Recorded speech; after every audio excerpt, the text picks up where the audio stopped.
Motores de corrente alternada. Então, como já diz o nome, eles funcionam com tensão alternada trifásica. Os mais utilizados são os motores síncronos e os motores de indução. Na sequência, nós vamos ver um vídeo que mostra a diferença entre os dois. Basicamente, o princípio de funcionamento dos dois se dá através de um campo girante que é formado pela tensão trifásica no estator, ou seja, na parte parada do motor, na carcaça do motor, eu vou ter a tensão trifásica que resulta num campo girante. Então, a primeira parte do vídeo que nós vamos ver agora é justamente a explicação sobre esse campo girante. E na sequência nós vamos ver o funcionamento, o que difere o síncrono e o indução. São poucas diferenças. O rotor vai ser puxado por esse campo girante, então o rotor a gente poderia entender como o ímã do motor de corrente contínua. Aquele ímã que ficava parado na carcaça, aqui ele fica girando no interior do motor.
Aqui nós temos então as 3 ondas trifásicas e um motor com 3 bobinas. Então, cada bobina é alimentada por uma das tensões trifásicas, por uma das ondas. Então, eu tenho ali minha bobina vermelha, está com a fase L1, bobina verde com a fase L2 e a bobina preta com a fase L3.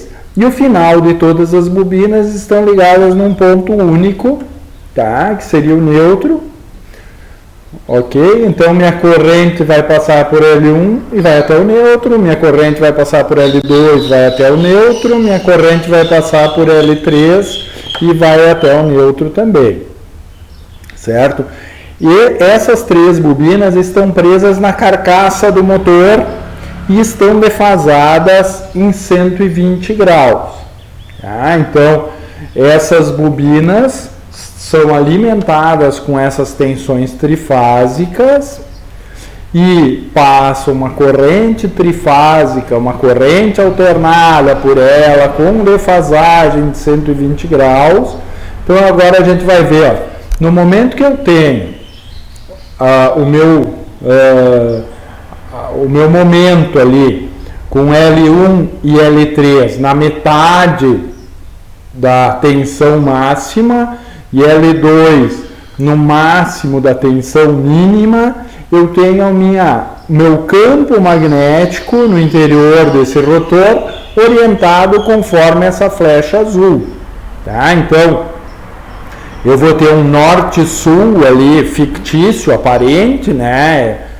Que vai estar ali dentro desse rotor, com o norte entre as bobinas L1 e L3 e o sul na bobina L2.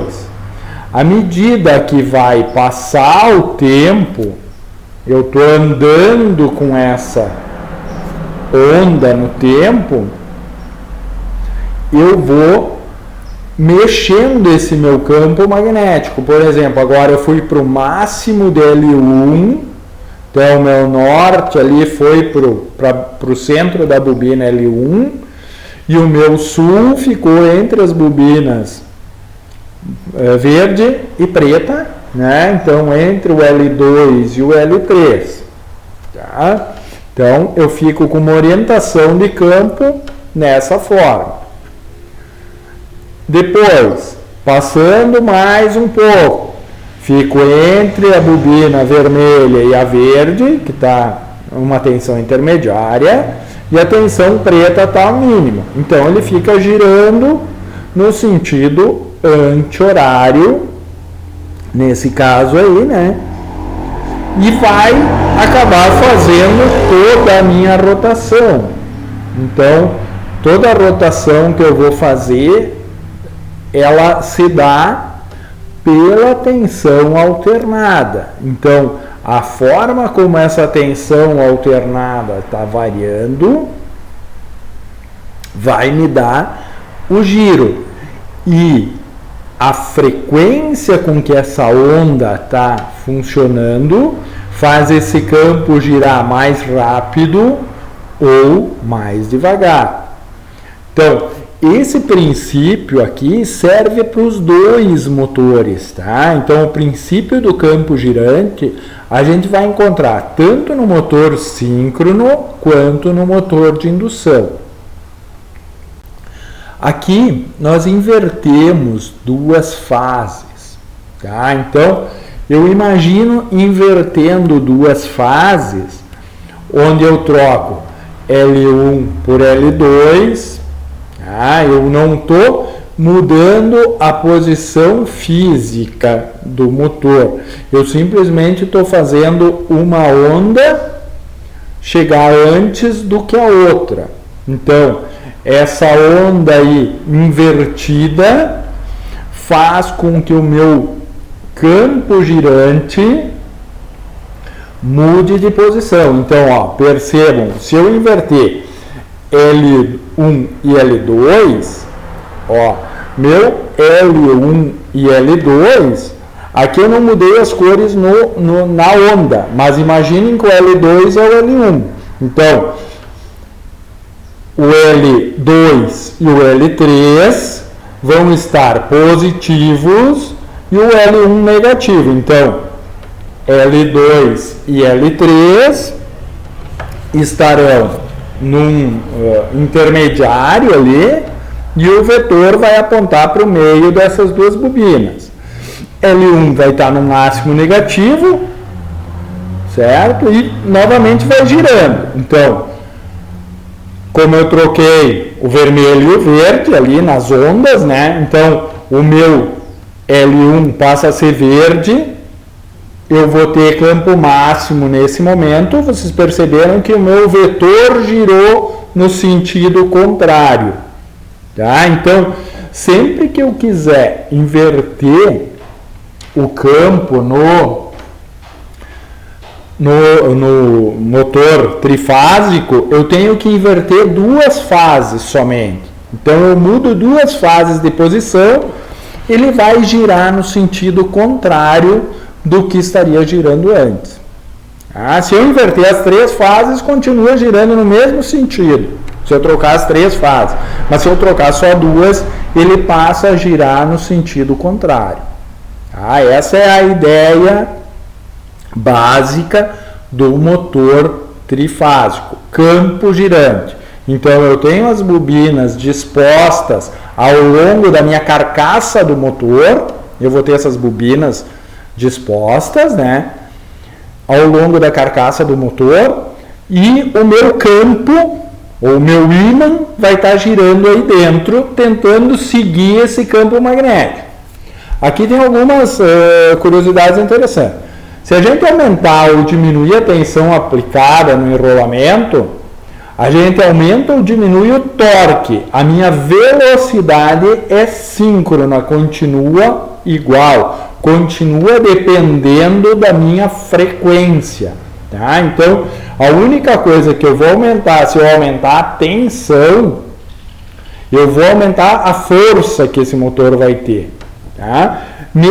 Minha rotação N aí, ó, em RPMs, vai ser 120 vezes a frequência dividido pelo número de polos. O que a gente chama polo aqui nesse motor?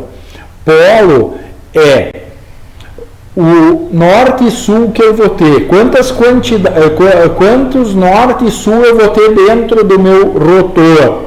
Aqui a gente percebe claramente nesse aqui que eu só tenho um norte e um sul. Apesar de eu ter as três bobinas, eu tenho um norte e um sul. E vai ficar girando aí esse norte e o sul. Então, nesse caso, eu tenho dois polos. Então, para uma frequência de 60 Hz, com um motor de dois polos, eu vou ter uma velocidade de 3.600 RPMs. Se eu tiver um motor de 4 polos, eu vou ter uma velocidade de 1.800 RPMs.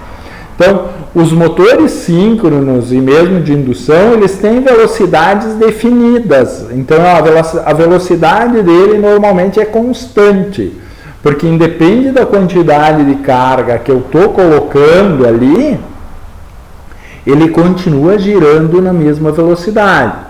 Quando ele tiver problemas, né, ou seja, baixou muito a tensão, coloquei uma carga maior do que o motor poderia suportar, ele vai parar, ele não vai mudar a velocidade, tá? Ele vai reduzir e vai parar, certo? Diferente do motor de indução, isso no motor síncrono, tá? Motor de indução já funciona de uma maneira um pouco diferente que nós vamos ver um pouco mais adiante. Aqui então, o primeiro motor é o motor síncrono, tá? Vocês vão ver que tem a legenda ali, então eu só vou fazendo alguns comentários. São muito utilizados, tanto o motor síncrono quanto o motor de indução, são motores bem importantes. Então, ó, motor síncrono, velocidade constante, tá? Então, meu RMF ali que ele fala tanto, Rotating Magnetic, é o campo magnético rotativo, que a gente já viu lá, que fica no estator, na parte parada. campo magnético girante, tá? Então seria o meu ímã ali. Eu posso, aqui ele representa muito bem esse campo magnético girante, então eu tenho um norte-sul ali que fica girando. No motor de síncrono, eu tenho o rotor alimentado por uma tensão DC. Então eu tenho um campo fixo ali no motor DC. O que acontece? O norte e o sul ali, ó, vocês podem ver aí numa versão mais lenta, né? O norte vai grudar com um sul girante, tá? E vai fazer o movimento. Então ele fica puxando ali. Quando ele juntou, ele vai girar na mesma velocidade do campo magnético girante, que basicamente é a velocidade da minha frequência que eu vou ter no motor, né? Então ali está 120 vezes F vezes P, onde a frequência é dada em Hertz, e a velocidade em RPM, rotações por minutos, tá? Então, eu consigo um motor com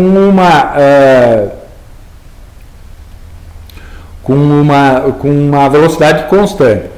O que acontece com esse motor? Qual é o problema dele? É que ele não consegue partir sem um artifício, ou seja, ele não consegue acompanhar esse campo se eu não der uma mão, for lá dar um giro nele ou fizer alguma coisa para ele começar a girar, porque senão, como é muito rápido, o norte e o sul ali não sincroniza e o rotor não gira, tá? Então, eles precisam de um auxílio para partir. O artifício que o pessoal utiliza é justamente fazer um motor parecido com o de indução, ou seja, ele parte por indução, tá? Que vocês vão ver na sequência como é que funciona a indução, mas ele parte por indução, e no momento que ele tiver partido, tiver girando um pouco já, alimenta o campo DC aí no rotor, e aí sim ele consegue sincronizar e girar na velocidade síncrona, e aí fica funcionando normalmente, tá? Então, a partir do momento que ele começou a girar, ele acompanha o giro e daí fica numa velocidade síncrona e constante. Independente da carga, ele funciona numa velocidade síncrona, tá? Uma outra coisa que é importante, que tanto o motor de corrente contínua quanto esse motor síncrono, eles têm contato mecânico através das escovas. Esse aqui também tem escova. Então, sobrecarga ali, se der tensão muito baixa, se eu botar muita carga, ou se a frequência sair de sincronismo, tá? Aí a gente vê a montagem dele e vamos ver então o motor de indução. Então aqui eu tenho motor de indução, eles são mais baratos. A gente vai ver que o motor de indução praticamente não tem escovas, ele não tem a necessidade das escovas, tá? Então ele é um motor barato, não tem contato mecânico do eixo girante com a parte externa, tá? A não ser a carga direto. Aqui eu não tenho escovas, tá? Então, eu tenho ali, mostra a forma como é feito esse motor, tá? Eu tenho simplesmente enrolamentos no rotor, tá? E continuo com o meu campo girante ali, ó, ele está mostrando o meu campo girante, tá? Continua o campo girante no estator, com as 3 bobinas. E quando eu tenho um fio que passa um campo magnético, ele induz uma corrente e, consequentemente, um campo magnético. Essa corrente induzida gera um campo magnético também. Então aqui, ó, ele me mostra as formas como essas ondas estão aparecendo ali, né, do trifásico, e vai mostrar uma bobina de fios inserida no meio desse campo girante. Agora ele vai botar no desenho aqui, reparem que vai aparecer no desenho uma bobina no meio dessas 3 fases, tá? Então eu tenho o campo girante, e olha ali a minha bobina dourada ali, e ela é fechada. Reparem que não tenho nada alimentando essa bobina. Esse campo magnético vai gerar uma corrente nessa bobina, que vai gerar, por sua vez, um outro campo magnético que vai interagir com esse campo magnético girante e vai, mais uma vez, tentar seguir esse campo. Então, só que ao invés de eu ter fios ali, bobinas, eu tenho uma gaiola ali. Então, essas lâminas que tem ali funcionariam como fios, tá? Então, funcionam como um condutor. E aí, essa gaiola fica tentando seguir o meu campo, tá? Então, por isso, eu estou induzindo eletricidade nesse rotor. Eu não tenho alimentação nele. Para melhorar ali, ele coloca umas lâminas de ferro, né, isoladas, para ter menos perda por correntes condutoras e tudo mais, tá? Isso em todos os motores praticamente, tá? Aqui, ele mesmo dá partida, eu não preciso ter algum artifício de partida nesse motor, tá? E que velocidade esse motor gira, tá? Então esse é outro fator importante aqui, ó. Eu tenho uma velocidade do rotor que é a velocidade de sincronismo, tá? Então, se eu não tenho nenhuma carga, ele gira na mesma velocidade do anterior, ou seja, velocidade de sincronismo da rede. Só que aí ele não tem força nenhuma, ele está girando só porque ele está seguindo esse campo, tá? No caso de eu ter uma carga no eixo, tá? Esse rotor vai girar um pouquinho mais devagar, ou seja, eu tenho uma velocidade menor do que a síncrona. E essa diferença entre as duas velocidades a gente chama de escorregamento, tá? E assim, ó, quanto mais escorregamento o meu motor tiver, mais força ele vai conseguir fazer. Então, o que determina essa força que o motor vai ter é justamente o escorregamento que eu vou ter no motor. A diferença entre essas velocidades me dá a força do motor. Então, a força que ele tem para fazer é justamente a diferença entre as duas velocidades, tá? Então, aqui ele é assíncrono por esse motivo. Ele tem uma velocidade de rotor e uma velocidade de campo girante. Tá? E normalmente com carga, tendo carga, a velocidade do rotor vai ser um pouco menor do que a velocidade do campo girante, mas ele vai perseguindo o tempo inteiro essa velocidade e isso faz a força e o torque na carga. Tá? Aqui a gente vê o motor já montado, com uma ventoinha. A maioria dos motores tem essa ventoinha para ajudar a refrigeração desses enrolamentos que aquecem, né? Então, basicamente, o que a gente tinha para falar sobre motores, a gente teria um semestre inteiro para falar sobre motores, tá? Mas para vocês terem um pouco de conhecimento sobre motores, essas são as informações mais básicas. Eu coloquei também uma apostila com muita informação sobre motor, tá? Vocês podem dar uma olhada, tendo curiosidade ali.